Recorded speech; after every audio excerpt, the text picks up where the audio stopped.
Assalamualaikum warahmatullahi wabarakatuh. Kami dari kelompok 1 kelas A Teknik Elektro. Kami di sini akan melakukan presentasi yang mana kelanjutan dari tugas artikel Bahasa Indonesia yang mata kuliahnya diampu oleh yang terhormat Bapak Hendra. Sebelum presentasi dimulai, kami akan memperkenalkan diri masing-masing. Silakan memperkenalkan diri masing-masing. Nama saya Adam Fahala, program studi Teknik Elektro, Universitas Singapura Bangsa Karawang. Ya, selanjutnya nama saya Ananda Durgara Effendi, Prodi Teknik Elektro, Universitas Singapura Bangsa Karawang. Nama saya Laila Aida Fatima, saya dari Prodi Teknik Elektro Singapura Bangsa Karawang.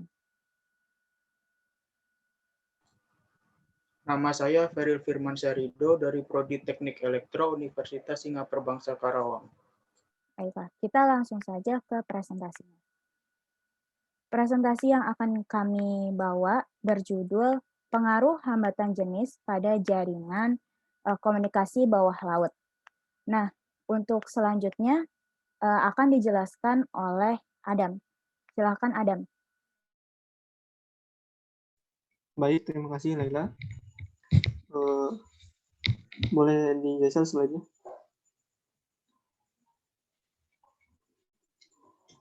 Listrik merupakan energi yang sangat dibutuhkan saat ini oleh manusia. Perkembangan teknologi yang pesat membuat kebutuhan akan energi listrik ini jadi bertambah secara signifikan. Oleh karena itu, dibangunlah banyak pembangkit listrik untuk menyediakan pasokan listrik di berbagai tempat, guna memenuhi kebutuhan akan energi listrik di masyarakat. Energi sehari-hari oleh manusia, listrik juga dapat dijadikan sebagai alat komunikasi jarak jauh. Dalam hal ini, masalah dihadapi yaitu bagaimana cara manusia dapat menghantarkan energi listrik dan juga sinyal listrik agar dapat terhubung dari rumah ke rumah atau bahkan antar negara dan juga antar benua. Next slide.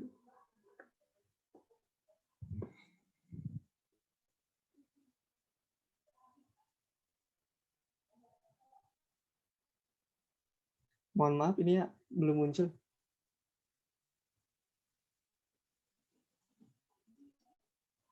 Dalam menghantarkan energi listrik maupun sinyal listrik dibutuhkan sebuah konduktor. Hal ini yaitu kabel. Kabel merupakan sebuah media pengantar arus listrik yang secara sederhananya yaitu terdiri dari sebuah bahan konduktor yang dibungkus atau dililit dengan bahan isolator. Setiap bahan konduktor memiliki besar nilai hambatan jenis atau resistivitas listriknya masing-masing. Struktur susunan sebuah kabel perlu diperhitungkan berdasarkan keperluannya. Pemilihan dalam bahan konduktor dapat menjadi hal yang sangat penting dalam membuat kabel, mengingat setiap bahan memiliki konduktivitas listrik yang berbeda-beda.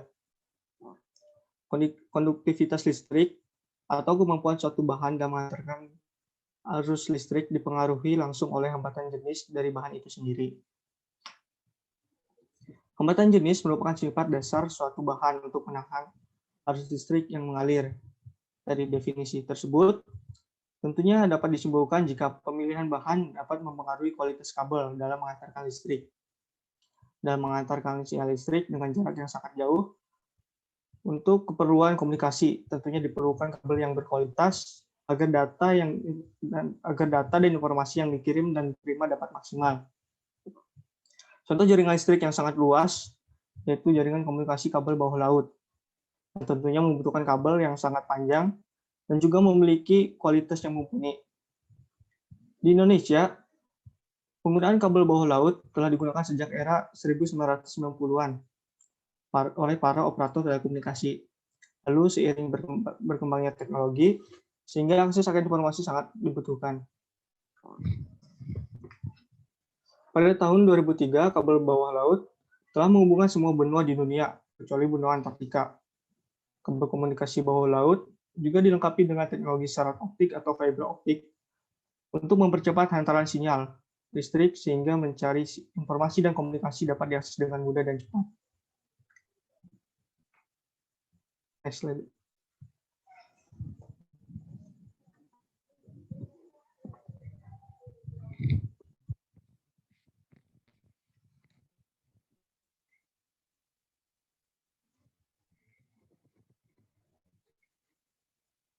Dalam menyusun artikel ini, metode yang digunakan penulis yaitu dengan cara mengumpulkan data, bahan, dan referensi yang tersebar di internet, dimulai dari e-book, karya tulis, data hasil penelitian, website, blog, dan karya tulis lainnya. Penulis juga menggunakan metode studi literatur, yang dimana penulis membaca dan mempelajari bahan, data, dan juga referensi yang telah dikumpulkan sebelumnya. Lalu pada hasil dan pembahasan, dipaparkan kajian teori yang telah dipelajari, sedikit membandingkan perbedaan pada data yang telah didapat, dan juga mendeskripsikan pembahasan secara kualitatif.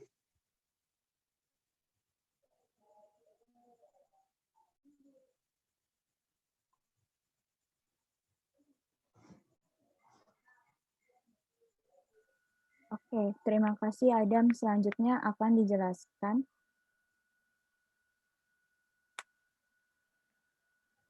Sebentar.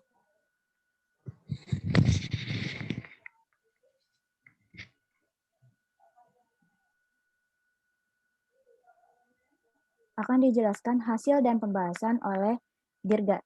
Silakan Dirga. Ya, oke. Terima kasih. Bismillahirrahmanirrahim. Ya, oke. Selanjutnya kita masuk ke hasil dan pembahasan. Langsung saja, next slide. Yang pertama, hasil. Hasil berisi teori-teori yang nantinya akan kita kaji di dalam pembahasan. Yang pertama itu adalah resistansi listrik. Resistansi listrik pasti kita berkaitan dengan resistor, dan resistor itu berkaitan erat juga dengan hukum Ohm. Hukum Ohm pertama kali dikemukakan oleh bukunya George Simon Ohm yang berjudul Die Galvanische Mathematik Bearbeitet. Maaf kalau pengejaannya salah. Bunyi hukum Ohm kurang lebih kalau di bahasa Indonesia akan berbunyi seperti besar arus listrik I yang mengalir melalui sebuah pengantar atau konduktor akan berbanding lurus dengan beda potensial atau tegangan V yang diterapkan kepadanya dan berbanding terbalik dengan hambatannya R. Lalu dari bunyi hukum Ohm bisa didapat persamaan sederhana I sama dengan V per R, atau arus sama dengan tegangan dibagi dengan besar hambatan. Dari persamaan tersebut bisa kita simpulkan bahwa besar I berbanding terbalik dengan nilai resistor. Artinya, jika resistor semakin kecil, maka nilai I akan semakin besar. Dan juga sebaliknya, jika resistor semakin besar, maka nilai I akan semakin kecil. Dari sini bisa kita ketahui, jika resistor semakin kecil, maka arus akan mengalir dengan lebih mudah. Next slide. Resistivitas listrik atau hambatan jenis. Setiap konduktor memiliki nilai hambatan jenisnya masing-masing. Hambatan jenis adalah besar nilai resistansi sebuah bahan konduktor listrik yang dipengaruhi oleh susunan fundamental bahan tersebut. Nah, hambatan jenis setiap bahan memiliki nilai yang berbeda-beda. Karenanya, pemilihan konduktor dalam pembuatan kabel itu dapat mempengaruhi nilai resistansi kabel. Semakin kecil nilai hambatan jenis suatu bahan, artinya semakin mudah bahan tersebut untuk dialiri oleh listrik. Hambatan jenis dilambangkan dengan simbol Rho dan dengan satuan ohmmeter. Lalu di sini ada tabel berisi bahan material dan juga hambatan jenisnya. Yang paling pertama ada perak dengan hambatan jenis terkecil yaitu 1,59 kali 10 pangkat min 8. Selanjutnya ada tembaga anil, aluminium, dan seterusnya sampai ke nikrom. Dari perak sampai ke nikrom bisa kita lihat nilai hambatannya sangatlah kecil. Artinya bahan-bahan tersebut dapat dengan mudah dialiri listrik, atau bisa juga disebut sebagai bahan yang bersifat konduktor. Lalu selanjutnya di bawah nikrom ada karbon, germanium, dan silikon. Ketiga bahan ini memiliki nilai hambatan jenis dengan nilai range atau di antara nilai berikut. Seperti contohnya karbon dengan nilai 0,3 sampai 6 kali 10 pangkat min 6 ohmmeter. Artinya ketiga bahan ini memiliki nilai hambatan jenis yang bisa berubah-ubah sesuai kondisi. Maka dari itu ketiga bahan ini bisa disebut sebagai semikonduktor. Bahan semikonduktor biasanya dibuat untuk saklar elektrik seperti contohnya transistor. Lalu yang terakhir ada karet dan kaca dengan hambatan jenis 10 pangkat 8 dan 10 pangkat 13 Artinya karet ini adalah bahan isolator atau tidak sukar dialiri listrik. Oleh karena itu, karet biasa digunakan sebagai pembungkus kabel. Nah, slide selanjutnya. Lalu ada kabel komunikasi bawah laut. Kabel komunikasi bawah laut adalah kabel yang diletakkan di bawah laut untuk menghubungkan telekomunikasi antar tempat yang sangat jauh, misalnya antar pulau atau bahkan antar benua. Pada awalnya, kabel komunikasi bawah laut digunakan untuk membawa lalu lintas telegrafi. Lalu pada generasi selanjutnya, kabel bawah laut digunakan untuk membawa komunikasi telepon dan kemudian data komunikasi. Artinya, kabel bawah laut ini selalu berubah-ubah sesuai zamannya ya. Ada generasi komunikasi telegrafi, generasi komunikasi telepon, dan yang saat ini adalah generasi data komunikasi yang menggunakan kabel fiber optik. Kabel bawah laut dirancang untuk melindungi informasi yang dibawanya dari air, tekanan gelombang, arus, dan kejadian alam lainnya yang dapat mempengaruhi dasar laut. Karena semakin dalam laut itu semakin besar juga tantangan yang dihadapi, seperti suhu yang semakin rendah, tekanan air semakin tinggi, dan juga arus air laut yang semakin kuat. Lalu masuk ke generasi pertama dari kabel komunikasi bawah laut, yaitu era komunikasi telegraf. Kabel bawah laut di zaman era komunikasi telegraf tersusun dari bahan konduktor yang cenderung mempunyai luas penapa yang sangat kecil. Bisa dilihat di sini, tembaganya cenderung masih kecil, tipis ya. Dan juga dilapisi oleh isolator berbahan getah percah, kuningan, dan pitarami. Rancangan pertama ini tidak cukup kuat untuk bertahan selama pada kedalaman tinggi dasar laut. Dan juga biasanya kabel ini tuh mudah rusak jika terkena jangkar kapal. Jadi durability-nya tidak terlalu efektif untuk ditaruh di bawah laut dalam jangka lama. Selanjutnya akan dijelaskan oleh teman saya, Laila Aida. Terima kasih. Baik, terima kasih Dirga. Nah, selanjutnya. Sebentar. Nah, selanjutnya, pada generasi selanjutnya, yaitu pada era komunikasi telepon, di mana penemuan telepon itu sudah banyak ditemukan dan orang-orang itu sudah banyak menggunakan telepon, kabel komunikasi bawah laut ini mulai dirancang kembali dan lebih di-upgrade lagi agar lebih baik lagi. Nah, apa saja yang berubah? Yang pertama, ada armor atau lapisan pelindung. Nah, lapisan pelindung ini berbahan baja dan si armor ini nantinya melapisi lapisan konduktor yang ada pada kabel. Nah, yang kedua, luas penampangnya lebih diperbesar. Jadinya, kabel komunikasi bawah laut yang pada era ini lebih lebar daripada kabel komunikasi bawah laut sebelumnya. Yang ketiga, ada lapisan terluar yang dilapisi dengan politelina. Politelina itu apa sih? Politelina itu termoplastik. Nah, jadi di lapisan terluarnya dari kabel komunikasi bawah laut pada era ini dilapisi dengan lapisan plastik. Diharapkan dengan adanya politelina dan adanya armor,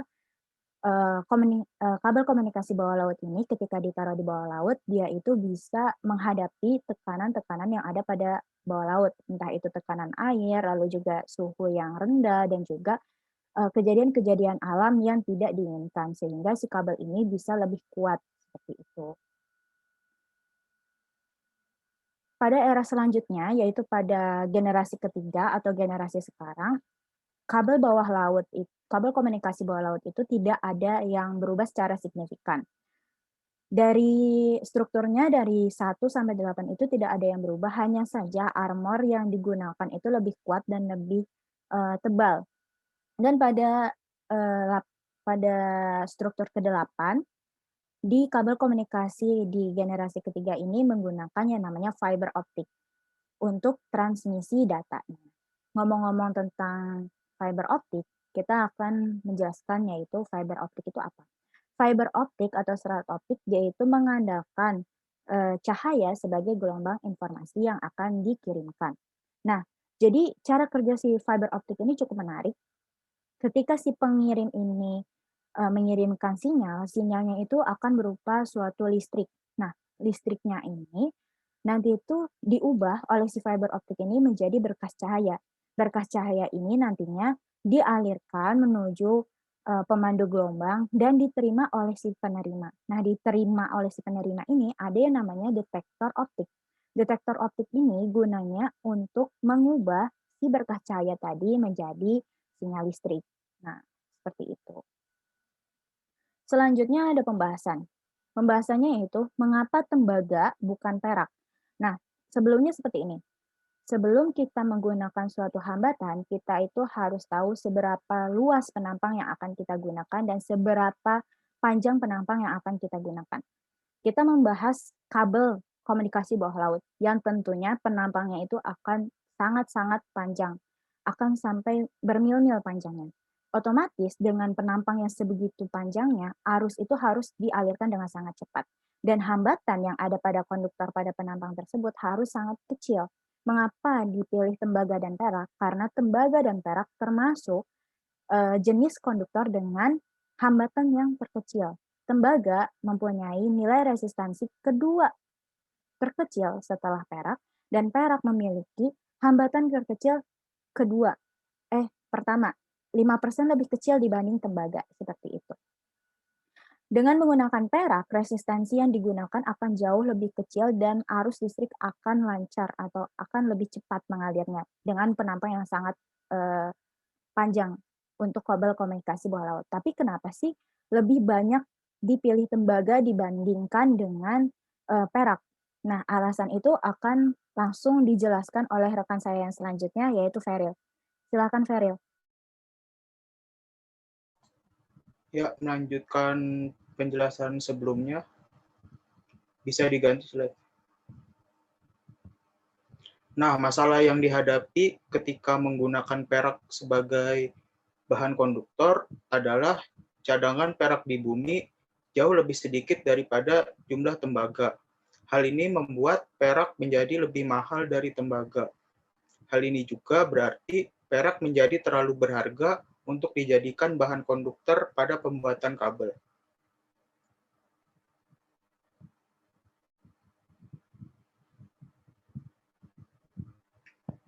Nah, masalah hambatan jenis yang berbeda ini dapat diatasi dengan mudah. Caranya adalah dengan memperluas penampang konduktor tersebut. Berdasarkan hukum Poilet yang dikemukakan oleh Claude Poilet, menyatakan bahwa besar resistansi sebuah material yang dialiri listrik memiliki persamaan resistansi sama dengan hambatan jenis dikali panjang per luas penampang. Dari persamaan tersebut, dapat dilihat bahwa luas penampang berbanding terbalik dengan besar resistansi. Oleh karena itu, dengan memperbesar arus penampang, dapat memperkecil besar resistansi sehingga sinyal listrik dapat dengan mudah mengalir pada kabel tersebut. Selanjutnya.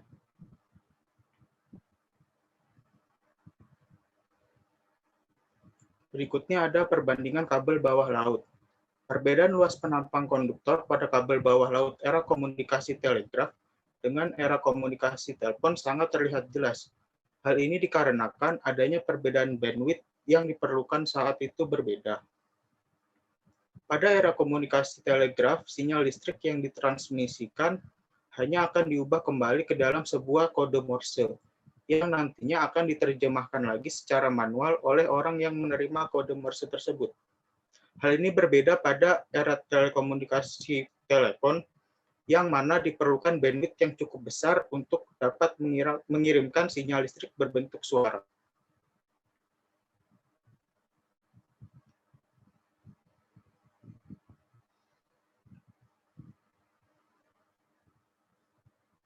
Nah, di zaman modern saat ini, kabel komunikasi bawah laut telah menggunakan kabel serat optik untuk transmisi data dan informasi. Teknologi serat fiber ini menggunakan sinyal cahaya atau foton untuk mengirimkan informasi. Karena sinyal yang ditransmisikan bukan dalam bentuk listrik, maka teknologi ini mengatasi masalah yang disebabkan oleh nilai resistansi kabel pada generasi-generasi sebelumnya. Karena teknologi kabel komunikasi bawah laut dengan serat optik inilah alasan mengapa manusia pada zaman sekarang dapat mengakses informasi di internet dan juga berkomunikasi dengan sangat cepat. Berikutnya kesimpulan dilanjutkan oleh teman saya, Adam. Ya, terima kasih, Feril. Kesimpulan. Dari hasil dan pembahasan pada artikel ini dapat disimpulkan bahwa pengaruh dari besar hambatan jenis sebuah bahan yang dijadikan konduktor dapat dengan mudah diatasi dengan memperbesar luas penampang bahan konduktor. Alasan tembaga banyak digunakan untuk konduktor listrik, walaupun perak mempunyai nilai hambatan jenis yang lebih kecil, yaitu karena tembaga di bumi memiliki cadangan yang banyak sehingga harganya lebih murah. Lalu, teknologi serat optik telah mengatasi masalah dari pengaruh resistansi kabel dan membuat peradaban manusia menjadi lebih maju.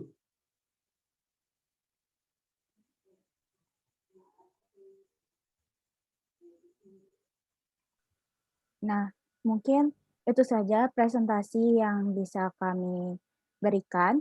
Kami dari kelompok 1 undur diri. Mohon maaf jika bila ada kekurangan. Terima kasih. Wassalamualaikum warahmatullahi wabarakatuh.